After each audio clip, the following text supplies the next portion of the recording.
The US semiconductor industry is something that has gotten a lot of attention recently. Number one, we just had Trump with his big AI plan come out, and there's a huge focus on how to grow semiconductor, deregulate that industry, data centers much faster in the United States. We know that there is a bit of a competitive advantage. We have Taiwan Semiconductor Company coming into the United States and building out fabrication in Arizona as people have questions about if China is going to launch a military strike on Taiwan to capture the island. There's a lot of rules about the chips that they can ship to China, they can't ship to China. There's a lot going on in this industry. And I wanted to take a podcast to basically break down the last 6 months of 2025, what has happened over the industry, the big pieces of news, because it paints a very interesting picture of where we're going in the future. A lot of huge news, different things have slipped through the cracks. And I feel like if you don't see this full picture, it's a little difficult to understand what the state of the industry is. So I want to break down the top stories from the beginning of the year till now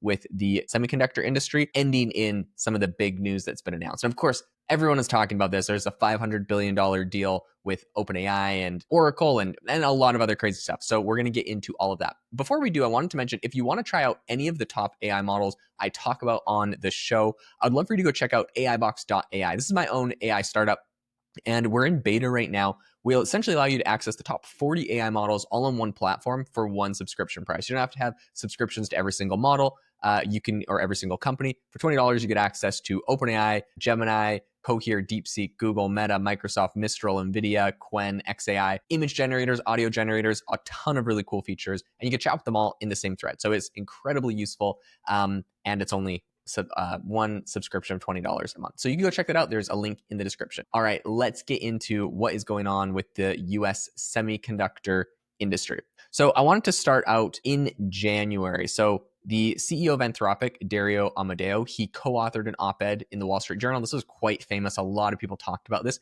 but basically he was advocating for stricter US chip export controls. Now, we know that obviously this is a bit of trying to play to his strengths. He's an American company, so he's like, look, don't ship chips to China. Then he knows he's got less competition from some competitors out of China, et cetera, et cetera. So in fact, to the point where Nvidia CEO Jensen Huang kind of called him out later this year and said like, hey, you guys just work on your innovation. Stop telling us who we can and can't ship chips to. So anyways, that's some funny drama. But in any case, January 13th this year, in his final week in office, President Joe Biden, he made an executive order basically making a bunch of new restrictions on US-made AI chip exports. So kind of following through with what Dario had done. He also established a 3-tier system on who they could ship it to. But none of that really matters because I think Trump repealed that and a lot of other things, and it kind of replaced some of it, although did still have some restrictions. On the 27th of January this year, of course, we had DeepSeek that had their R1 reasoning model, and that kicked off a huge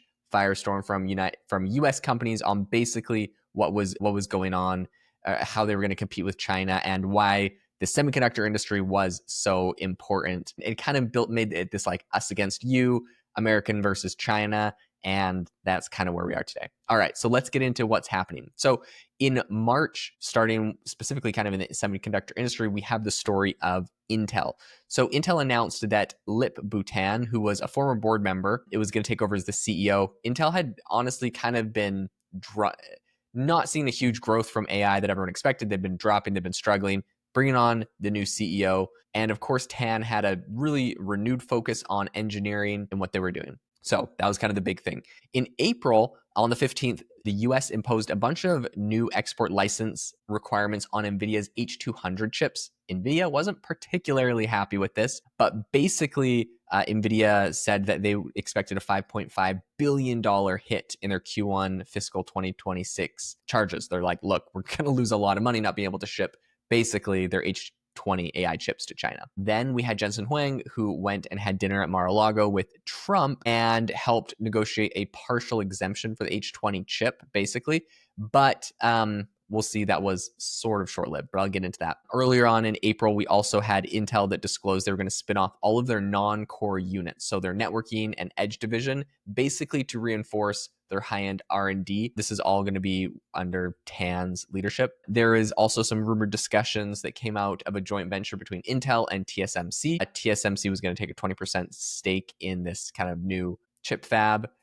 Neither of the companies confirmed that, but it was kind of the rumors at the time. So Then we get to May. So in May, multiple people reported that the Trump administration was not going to proceed with enforcing President Biden's AI chip export framework. It was supposed to start on May 15th. Then on May 13th, the Commerce Department formally rescinded the AI diffusion rule, which was originally issued under Biden. They also basically said like they promised some future guidance on Huawei's Ascend chips and other matters. And ultimately they decided and they told everyone like, look, we're rescinding Biden's thing, but no one is allowed to use Huawei's Ascend AI chip. That's against like US rules. And they kind of made a whole thing about it. So on May 20th, there was a whole bunch of reports that came out basically saying that the Intel CEO Tan was looking at the sale of Intel's networking and edge infrastructure units. This made up about $5.4 billion worth of revenue. So it feels like I hate to be so pessimistic on Intel because,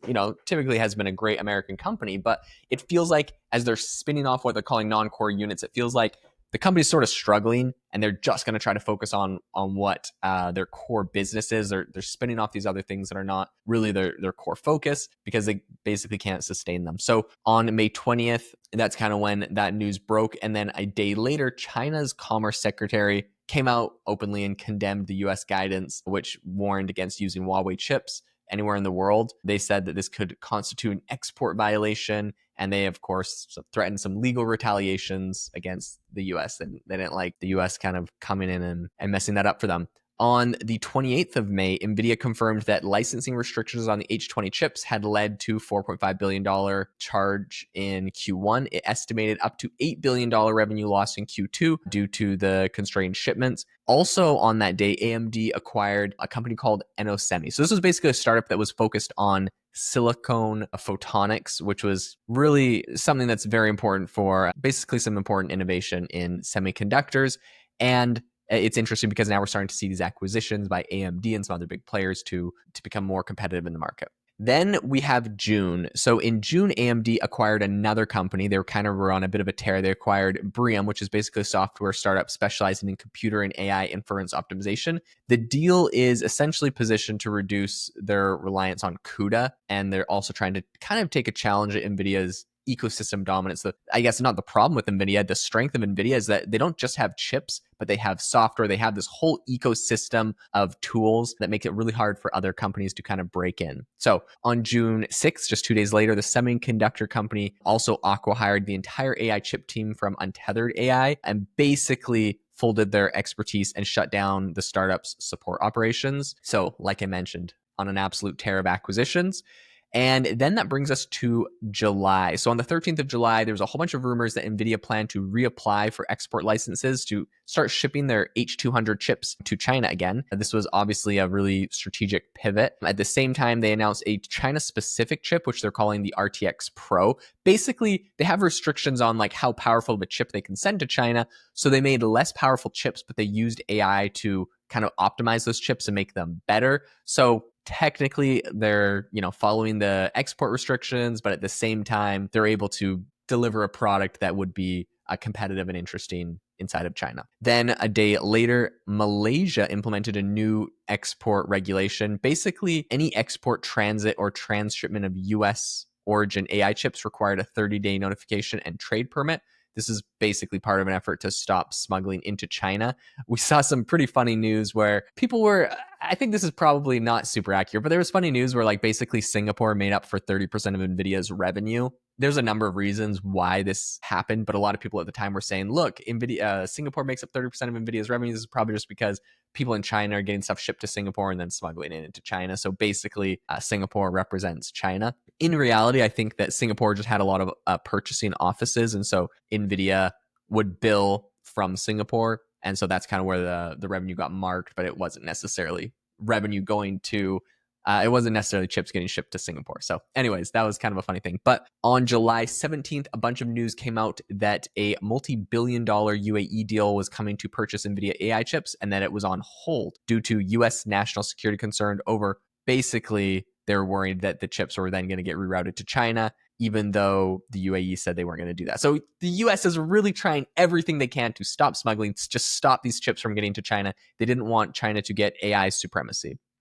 On July 23rd, the Trump administration, and also the 24th, so basically this week, the Trump administration unveiled their official AI action plan, which was releasing more than 90 policy actions, including, of course, export control, reform, deregulation to accelerate AI infrastructure, and a push to promote AI exports to US allies. The plan that was rolled out basically told agencies to implement location monitoring of chips and ease permit hurdles. So basically, if you have a chip, it's got to be able to tell you where it is. So it's not just like who Nvidia can sell to, but they just don't want these chips to ever get to places that are banned. Then we come to the latest news, which is that on July 24th, Intel actually reported Q2 results that showed $12.9 billion in revenue, but a $3 billion net loss. The CEO announced layoffs, which was about 24,000 roles. He's been trimming the workforce to 75,000 by the end of the year. That's kind of their goal. And at the same time, Intel canceled its Germany and Poland manufacturing project, and